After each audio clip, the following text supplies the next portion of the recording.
River connected कर दिया, सबके यहाँ के सेप्टिक टैंक हैदराबाद में अलग कर दिए। अब कनेक्टिविटी बना करके सीवर की पाइपलाइन से पूरे हैदराबाद का जो मल है वो एक जगह पर स्टोर होता था, तो उसको खत्म करने के लिए क्या दिमाग कोई चलाएगा, तो बायोकेमिकल के स्टूडेंट ने उसमें लिक्विड क्लोरीन डाल करके उस पीले को व्हाइट कर दिया, और पीले को व्हाइट करने के बाद उसमें से उसकी स्मेल गायब कर दी।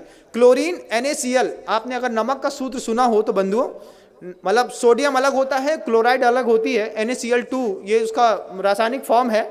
और जहाँ हम रहते थे पहले HGM, वहाँ पे Hukumchand jute mill and industries, और मतलब नमक से क्लोरीन बनाने का प्रोसेस वहीं पे होता था। लिक्विड क्लोरीन होती है, पाउडर फॉर्म में क्लोरीन होती है, गैस फॉर्म में क्लोरीन होती है, और सब अलग अलग चीज़ों में काम आती है। जो बांस के पेड़ होते हैं उसको साफ करने के लिए लिक्विड क्लोरीन काम आती है, जिससे आपका पेपर बनता है और जो बिल्कुल वाइट हो जाता है।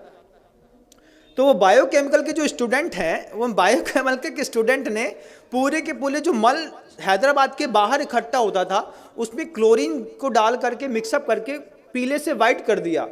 फिर जो वो पूरा एक पेस्ट के रूप में था उसको ड्रायर में डाल करके सुखा दिया, उसका पाउडर फार्मिंग कर दी। और सबसे बड़ी बात तो ये है कि कानपुर की गुटखा फैक्ट्रियों में बेच करके बड़ी बड़ी कंपनियों के गुटकों में पैक होकर के वो मल लोगों को पाउच में अंदर तक खिला दिया। ये ज्ञान के दुरुपयोग का युग है बंधुओं। आपको आश्चर्य होगा, लगता है ना कि हम जिस कंपनी का गुटखा खाते हैं ये तो बहुत फ्रेश है और बढ़िया है, जब आपको पता चले कि बायोकेमिक के स्टूडेंट की इतनी बड़ी करामात है कि उसने पूरे के पूरे मानव के बायो प्रोडक्ट को क्लोरीन डाल करके उसकी स्मेल हटा करके और उसको गुटके में मिला करके उसमें फ्रेग्रेंस मिला दिया। फ्रेग्रेंस का कारोबार कितना बड़ा है कभी आप सोच भी नहीं सकते, कुछ नहीं सोच सकते। और आपको तो खुलते ही साथ ही खुशबू आती है, एक तेज स्मेल। आप किसी भी कंपनी के गुटके को 5 मिनट के लिए एक पानी में डाल दीजिए, थोड़ी देर उसको हाथ से मसल के देखिए, फिर आपको पता चलेगा, जब इसकी स्मेल हट जाएगी फिर उसको खा के देखिए, तब पता चलेगा कि हम अपने मुंह में क्या खाते हैं। उसमें चूना और कांच दोनों मिलाया जाता है, कि कांच से बारीक कांच का पाउडर रहता है जिससे आपकी जबान थोड़ी सी कटती है, और चूना उसके ऊपर लगता है तो आपको थोड़ी सरसराहट सी होती है। इसके चक्कर में आप बार बार माउथ फ्रेशनर के रूप में ऐसे पाउच के प्रोडक्ट खाते हैं। बायोकेमिक के स्टूडेंट ने पूरा का पूरा मानव मल उठा करके पाउचों में पैक करके कानपुर की गुटखा फैक्ट्री में जा करके एक बार ऑब्जर्वेशन तो करिए बंधुओं, तब समझ में आएगा ये गुटखा खाने वाले लोग सुबह सुबह मानव का मल खा करके अपनी जिंदगी की शुरुआत करते हैं।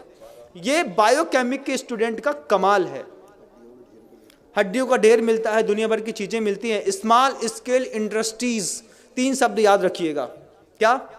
स्मॉल स्केल इंडस्ट्रीज, ये 3 शब्द याद रखेंगे तब आपको पता चलेगा कि स्मॉल स्केल इंडस्ट्रीज के चक्कर में कैसे यूरिया से, साबुन से, शैम्पू से दूध बनाते हैं, कैसे सड़ी हुई चीज़ों से अच्छी पिज़्ज़ा बर्गर बनाते हैं और आपको खिलाते हैं। जो हमारे यहाँ का व्यंजन ही नहीं था वो सब हम आप खा रहे हैं, वो सब कुछ कर रहे हैं। ये स्मॉल स्केल इंडस्ट्रीज़ का कमाल है।